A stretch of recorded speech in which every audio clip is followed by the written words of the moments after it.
On today's episode of the Locked On Texans podcast, what's the timetable on Tank coming back to Houston to play football? He's been outside, and also the Texans finalized their coaching staff. Any surprises, or should we be looking at some guys and thinking to ourselves, hey, man, your time is up?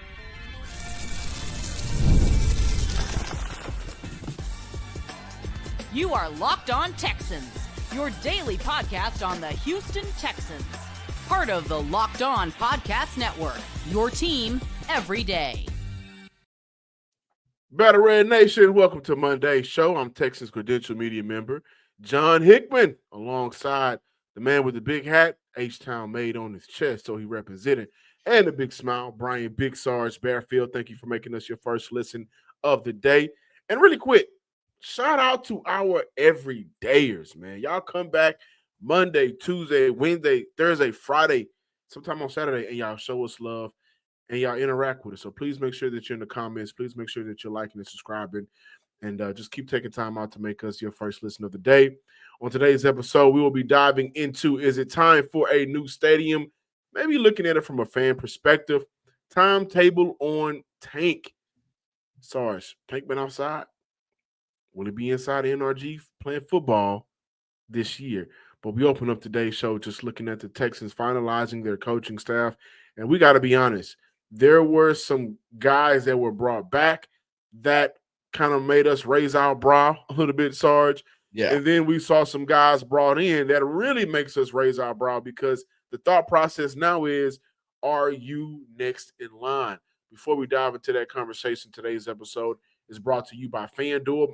Right now, new customers can get $150 in bonus bets if you win your first $5 bet. Big Sarge. Mr. Hickman, greetings and salutations. It's Monday. It's time to talk Texans. Texans finalized their coaching staff over the weekend. Pat Riley brought in as offensive assistant. Jerry Saplinski brought in to be an offensive assistant and passing game specialist. Salah, Sarah, this is for you. This episode might be for you.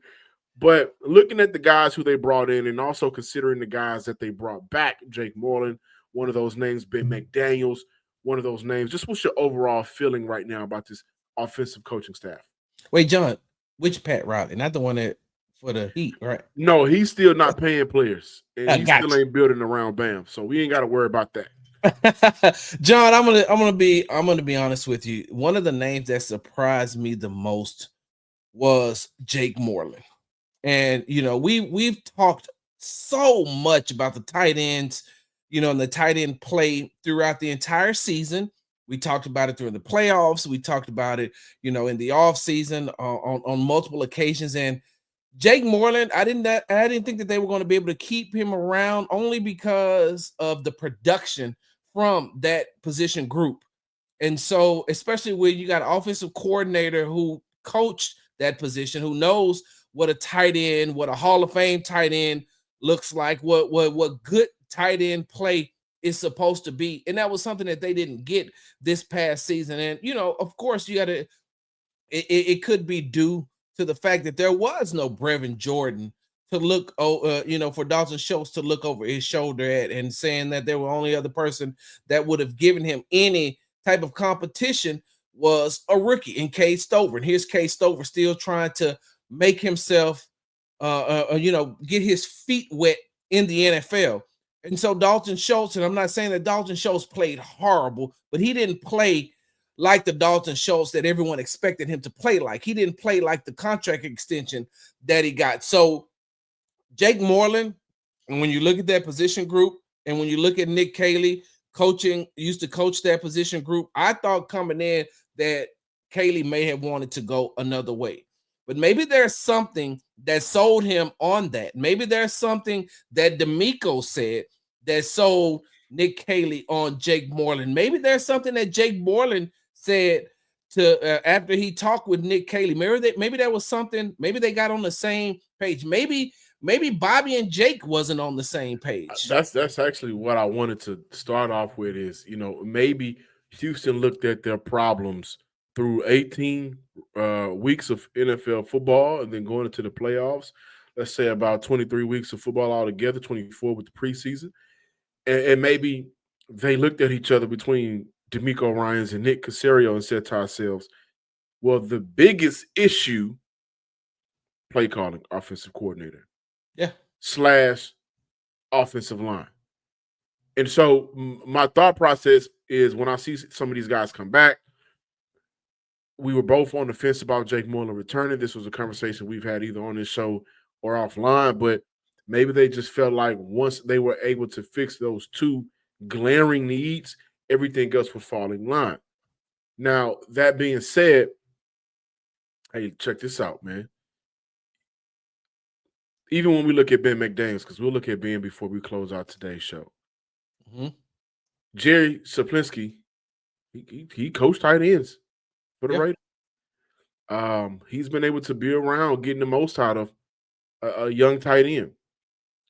He's also going to be the passing game specialist now. So I think that when Houston looked at their offensive coaching staff all together, it may have not been about replacing everybody because everybody was so bad. It may have just been about, Sarge, changing philosophy. Some of the philosophies. We shouldn't have had some of these matchups that we were having out on the field. We maybe should have utilized, Dalton Schultz, who going into the year, I said, man, he would be great for Houston attacking defenses in the middle of the seams. Maybe that's what the issue was, that we were not utilizing our players to their best abilities and their strengths. Now that those issues are seemingly fixed, Nick Caley is in here now. He's going to be calling plays. He's also a former tight ends coach. He's also brought in a guy that he's worked with, and he's a tight end coach. Maybe that the thought process now on the offense side of the ball is everything else will fall in line. Yeah. Now, where I want to give it back to you is Ben McDaniels. Yeah, that's what I was just about to say, John. I was just about to say that I wasn't as surprised that Jake Moreland stayed as I was that Ben McDaniel stayed, because throughout the year, John, there was always rumblings about, well, when it comes to the passing game, who's the onus on? Is it on Bobby? And it fell on Bobby because Bobby, the buck starts and stops with Bobby, and he's the offensive coordinator. So all the plays go through him. He calls the plays. But there was also, rumblings, and there was also, people that I talked to that said Ben McDaniels had a lot to do with that as well, as far as sometimes restricting these wide receivers and the routes that they run. And so you're looking and you're saying, okay, well, if it's Bobby Slowick and it's Ben McDaniels, and then you get rid of Bobby, how did you keep Ben? How did you keep Ben especially when some of the plays that you look at, you say, well, if those wide receivers were able to break off their routes, but were they really able to break off their routes? And sometimes they weren't. Just like we talked about here before, John. Bobby Slowick say trust the play, Ben McDaniels say trust the route. And so I was surprised that they brought back Ben McDaniels as the wide receivers coach and as the passing game coordinator. But I see what they did. After looking at that list, John, I see what they did by bringing in Jerry Saplinski and making him a senior offensive assistant, right? To go along with Bill Lazor, who is also a senior offensive assistant. Scratch that title, John. Cool. That's the title. Y'all are the senior offensive assistant. I'm going to tell you where Ben should be looking over his shoulder. They also made Jerry Saplinski the passing game specialist, something that the Houston Texans did not have on last season. And so somewhere down the line, D'Amico looked at that. Somewhere down the line, Nick Caley, once he officially got the job, looked at that and said, well, hey, you're not going to be doing this all by yourself this year, Ben McDaniels. We got to get the best out of what we're going to have. Because, John, you look at it like this. It may take two people for that wide receiver group, because you don't have to worry about Nico Collins and whatever side of the field he's on. But you don't know when Tank is coming back. You don't know if you can get Stephon Diggs back. You don't know what you're going to be able to draft. And so you're going to have somebody to be able to work with that group of people. And Ben McDaniels has not been able to get the best out of Xavier Hutchinson or John Mechie. And if both of those are definitely going to be back, then maybe Jerry can come in and maybe they put a new set of eyes in that passing game, John. And also, I think this will be Ben McDaniel's last year under contract for the Houston Texans. And so maybe the thought process is, and this is a very loyal group of coaches from D'Amico Ryans on down. He's leading the way. Maybe the thought process is let him get his last year out the way, and we brought in somebody that for the future could either step right into the role of being our passing game specialist coordinator, or B, just be able to be better long term than what Ben McDaniels has been able to be here in Houston. If they decide to move on from him in the middle of the year, who knows what's going to happen in the future? But as of right now, they're both under contract for the Houston Texans, and I think that we should be looking at it from an idea of, at the very least, their support now in that area. So we'll see. Sideline Sarah, she hit me up and was like, "Hey, are we getting another passing game specialist, wide receiver coach?" Ben McDaniels is still the only wide receiver coach on the roster, although Houston did bring over Asani Rufus. He spent the last couple of years in San Francisco. Don't know what his role will be for the Houston Texans, but it's some support there now for this coaching staff to do some things differently. Yeah. When we come back, we got to talk about the timetable on Tank Dell. Yeah. Is he going to play in 2025?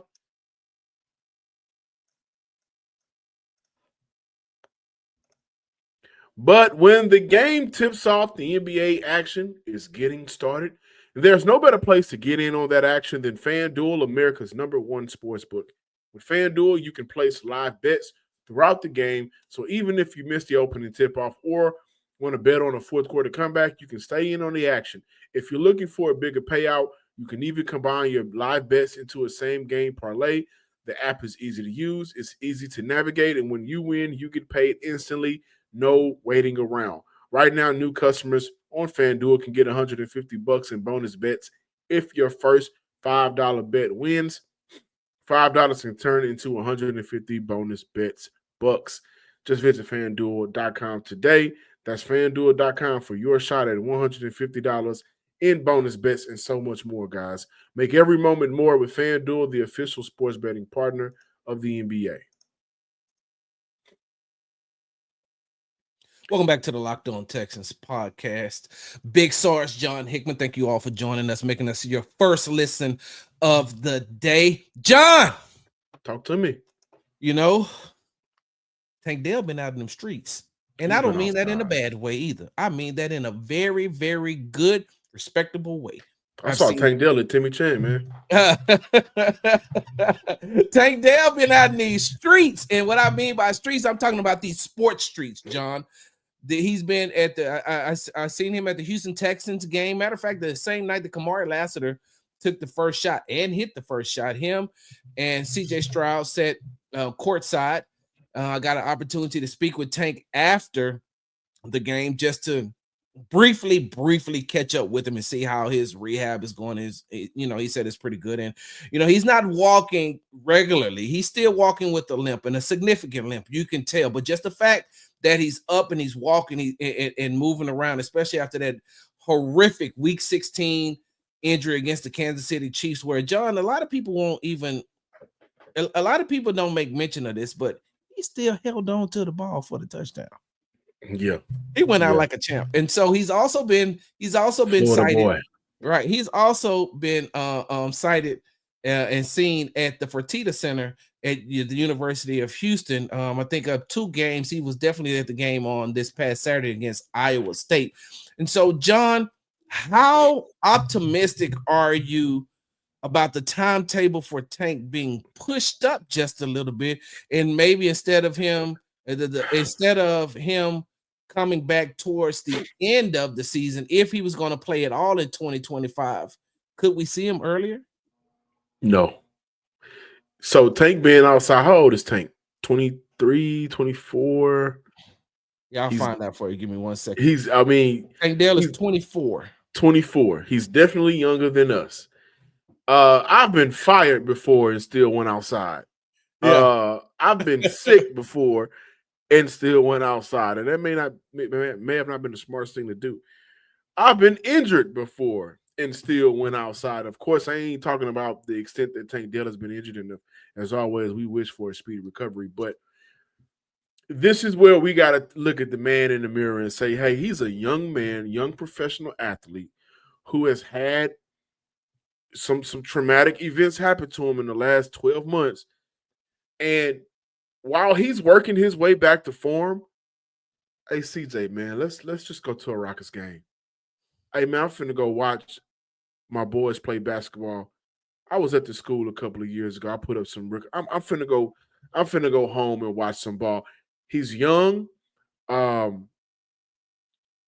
He has some money, right? He just may want to go out and take time away from the constant rehabbing, and staying in the house. Who knows how long Tank Dell stays in the house after rehabbing? Them four walls can start closing really quick. So it's good to see him outside. It's great to see him in some good spirits. But overall, I personally don't want to see Tank Dell return to play football this year. And I say that because what I don't want to happen is a re-aggravation of the injury or a rush process of that injury, coming back and of rehabbing. I want to see Tank Dell at 120% the next time he steps on the field, because the next time he takes a step on the field, he's going to be playing for a new contract.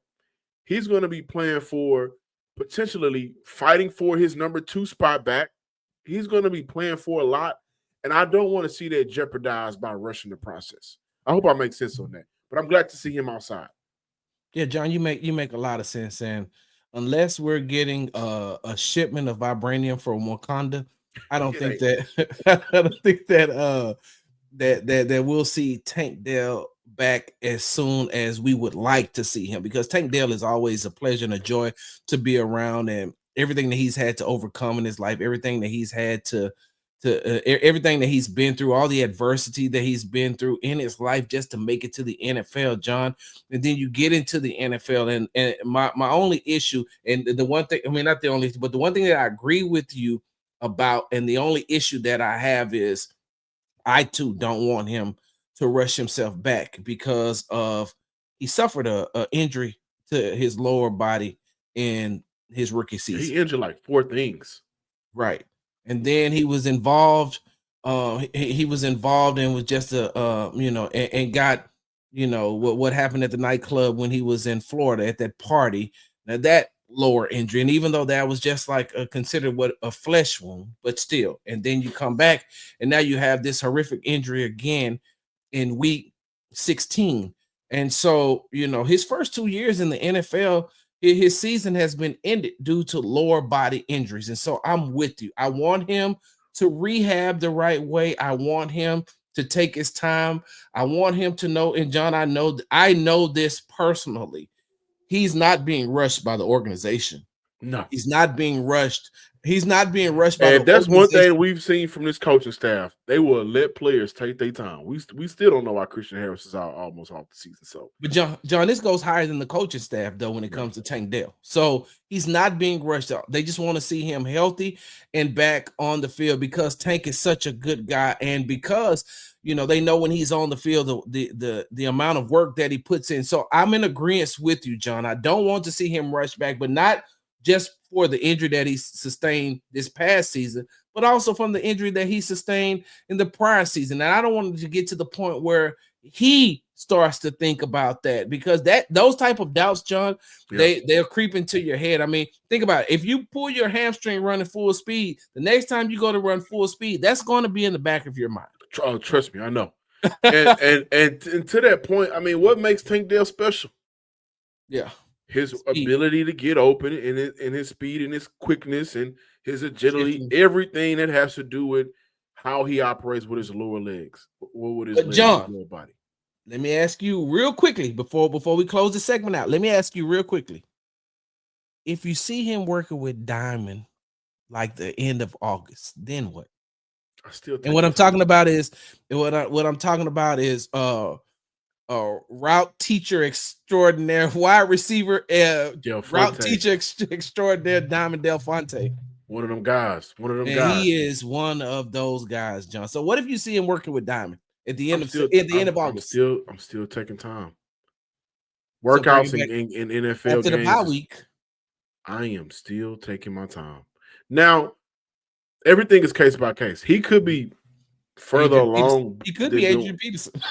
You know how he always bounce back. He could be, but Adrian Peterson had way bigger legs. Yeah. And so I just, again, man, I like Tank so much as a player that it's up to the Houston Texans to fill his void. Yeah. That's number one. It's up to them to bring somebody in.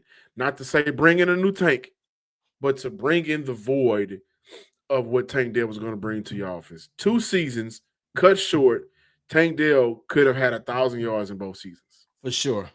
So you got to upgrade. And then also, if you do that, getting Tank Dell back, let's just say he turns out to be, when he comes back, eventually it can be more. But a wide receiver 4 for the Houston Texans. Do you know how much that will solve your problems? Wait, a what? I'm just saying, when he comes back, a wide receiver 4, he can work his way back up to being the top dog aside from Nico. But I'm saying, when he comes back, if it's up to the Houston Texans to fill that void of Tank Dell, and he misses a whole year, hear me out. He misses a whole year. Let's just say between the start of this regular season and next offseason, you've had some guys come in and really blossom and ball out while Tank Dell was away. If Tank Dell walks back into that room as a wide receiver 4 to start off, not to end off, to start off, that will solve so many of the Houston Texans problems. John, let me tell you something. I listen. I keep hearing you say 4, right? 4. I ain't the only 4 I'm putting in associating Tank Dell's name with is Tank Dell, wide receiver 4, the Houston Texans, not wide receiver 1, 2, 3, 4, not wide receiver 4. John, we're not talking about that. Heck no, I'm never listen. As soon as Tank Dell is healthy and walks in, the worst he's going to be is wide receiver 3. That's the worst. Okay, I would never put him at wide receiver 4. I don't care if he comes back into the room. That means that he's been medically cleared. Everybody says he's good to go. He says he's good to go. And if Tank Dell is good to go, he's automatically wide receiver 2. But if you want to bring him back slowly, you make him 2A. You don't even make him wide receiver 3. You make him wide receiver 2A. And then eventually he'll just be right back to wide receiver 2.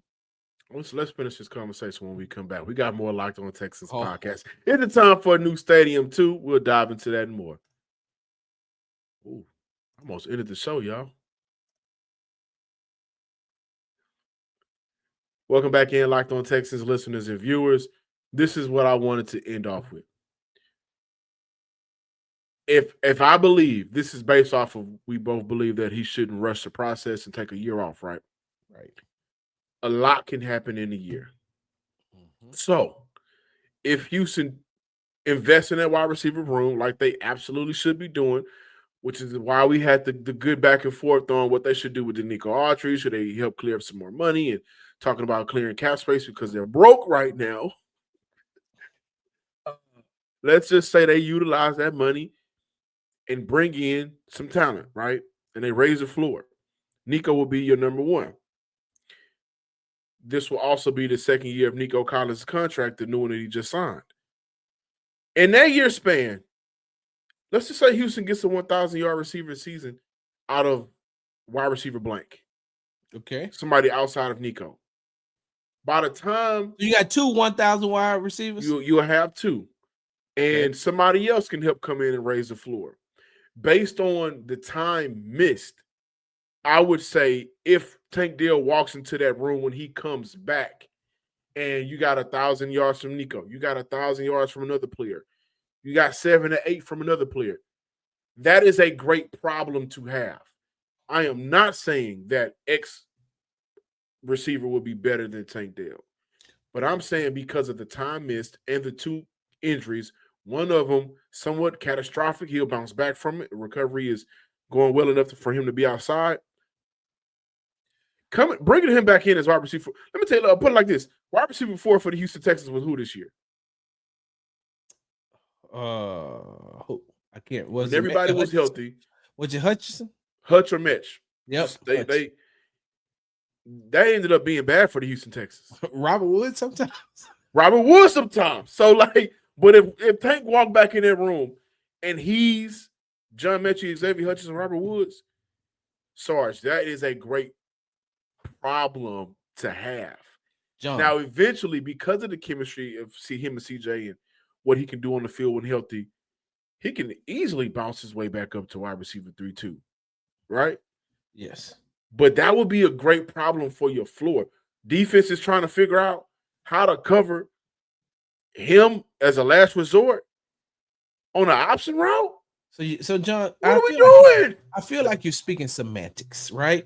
And because I am married to an attorney, I dibble and dabble in semantics a lot. Like I'm bilingual, John. I speak English and I speak semantics, right? Okay. Well, I'm trilingual because I speak petty too. But that's another story for another time. John, semantically speaking, I see where you're going and I see that fine line that you're skirting across, because if wide receiver 2 is T. Higgins or Chris Olave or Garrett Wilson, right?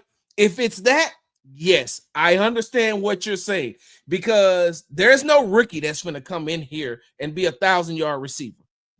Nobody. Oh, let's not say that, because we've seen rookies the last few years light it up. We ain't seen no rookies in this draft that can come out and be 1,000-yard wide receiver right off the rip for the Houston Texans. 17 games. If the Houston Texans decide to draft Emeka Egbuka and he stays healthy for 17 games, that's a 1,000-yard receiver. It's not a 1,000-yard receiver, John.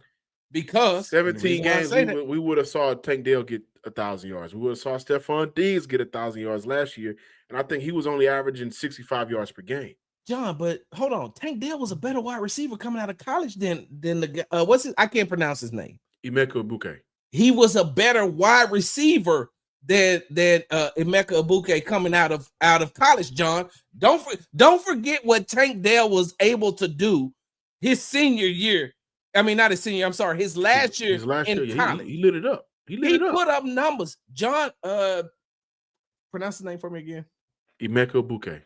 Egbuka did not put up that type of number. He doesn't run the routes. He doesn't run routes like Tank Dell runs routes. And that's not a knock at him. I do believe that he's a very good wide receiver.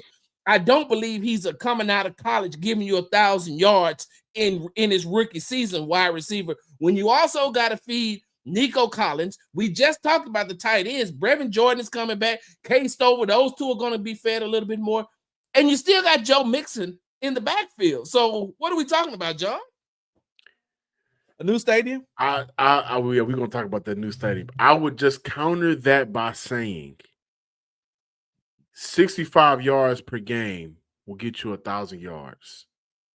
Emeka has the chemistry with CJ. We expect this offense to be much more fluid and easier for guys to operate in, and we'll see motions and shifts with purpose. That's what Emeka just did at Ohio State the last couple of years. And if I could, receivers are coming in giving guys 1,000. John, they ain't played together.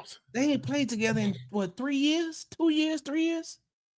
We know he ain't played together in at least 2, because CJ's going into his 3rd year. So it's been a long time. You got to get that chemistry. This ain't Jamar Chase and T. Higgins coming into this thing. Now, if they go and get Garrett Wilson, that's a whole different conversation that we're having, John. And I'll take a step back and say, yeah, he's the only one. But if you're talking about veterans coming in here, and those type of veterans, though T. Higgins, Olave, Garrett Wilson, those type, yes. But no wide receiver that's coming out this year is going to do that. Now, if we were talking about the young stud coming out of Alabama, or we were talking about the on the opposite side of Egbuka, that young stud that they have, 2 superstars. That's different, John. But there is not in this draft. Is it time for a new stadium for the Houston Texans? And was reading a Houston Chronicle report. $1.4 billion is needed over 30 years. From our guy, Jonathan M. Alexander. Shout out to J.A. Shout out to J.A. Did a very good job breaking that down. Is it time for a new stadium? From a fan perspective, no. Y'all ain't won nothing for me to invest into a new stadium. Y'all ain't got to. Y'all ain't got me to an AFC conference game. You got to win something first, man. Got to win something, or you have to be like the Vegas Raiders, like a big move. I don't know. I'm not too privy to the finances of it and everything, but if they get a new stadium, is that something that the city of Houston taxes will have to pay for? I'm pretty sure that they're gonna have a part in that as far as the taxpayers being concerned. I'm pretty sure that the McNairs will probably kick in a couple of dollars, but John, they got to get out of NRG. They're gonna have to, and what I mean by they're gonna have to is because let's just take what happened this past season with the natural disaster, and then you had the hole in the top of NRG Stadium, and that had nothing to do with the McNairs getting that thing fixed, because if it had been on them, they could have got the thing fixed with no problem that quickly. But the stadium is run and owned by the Houston Sports Authority, so you can't just go and say, I want to do this, I want to do that. The McNairs cannot do that, even though the Texans play all of their home games there. So I feel like, one, it's time for a new stadium, because the way that these stadiums are being built now, John, the way that they're being the way that technology is now, you've got to step into the future here sometimes. They've been playing in that stadium for what, John? 23 years? 23 years, yeah. Yeah, if it ain't time for a new stadium, I don't know what is. And you also, what you also have is a different direction that the Houston Texans team is going, led by D'Amico, led by CJ, led by Nico, led by Will Anderson Jr. Like a lot of these young guys that's going to be with your franchise for a while, that's moving you into that next tier of football. You can't just keep having games at the NRG Stadium. Like there's not enough bells and whistles, John. And when you're looking at the NFL is looking at, okay, this is what we want to do. We want to have a Super Bowl here, but then they come in and they walk in the NRG Stadium and they're saying to themselves, nah. And you know what? To that point, not even just walking into the NRG Stadium. I forgot what TikTok I was watching, and I want to give them credit, so forgive me. But a guy made a great point. The area that the NRG is in ain't 20 years ago. It's a different neighboring hood. The NRG is located off Kirby. It's not Kirby that Kirby version of Kirby that when it opened up 20 years ago, 23 years ago. But a lot of stadiums are built, John, it's not either though. Right. And so the case can be made if the NFL walks in and say, man, not only is the NRG not up to par, but the area may not be safe for incoming people or fans coming from out of town that want to come. Because you can let's talk Houston. You can get hustled. Yeah. You get, hey, they'll break you down around there, man. If you don't know, you don't know. So, and wait, John, real quickly to that point also, when we're talking about landscape, another reason why the Houston Texans have to get away from NRG is because the city can't figure out what they're going to do with the Astrodome. And if you're going to keep NRG next to the Astrodome, like it's too, like I get the nostalgia and I understand that, but it's just a bad look. And so if the Houston Texans move from there and get a stadium built out, in the Woodlands, or get a stadium built out somewhere in, outside on the outskirts, somewhere in Kingwood. If they get it on the outskirts of Houston where people drive out, and then it's totally different compared to just, John, look, Love Your Blue used to play in the Astrodome, and they still can't figure out what they're going to do with that. Now, the one thing I will say is this though, John. One way I feel like that they can keep the Houston Texans at NRG is tear all that stuff down and make it make it an entertainment complex where when people come in, they want to, stay at a hotel right here and, do whatever right here, that make it an entertainment type property. I feel like they will stay then. Yeah, man, we'll see what the Houston Texans do with that. I think the good point was made to you. If the Super Bowl want to be held in Houston, it ain't up to par. Also, it ain't the same Kirby from 20 years ago. Let's just be real about it. Thank y'all for watching today's episode. It's getting close to it. Thank y'all for watching today's episode of the Locked On Texans podcast. Hey, please comment, subscribe, And tell a friend to subscribe as well. Follow me on Twitter at John_Hickman12. And make sure you follow me on the app formerly known as Twitter at Big Star Sports with the Z at the end. And make sure that you are subscribed to the Locked On Texans podcast and to the Locked On Texans YouTube page for all your up-to-the-minute updates from the NFL Combine. Combine this week. Yes, sir. Come by this show. Until next time, ladies and gentlemen, peace.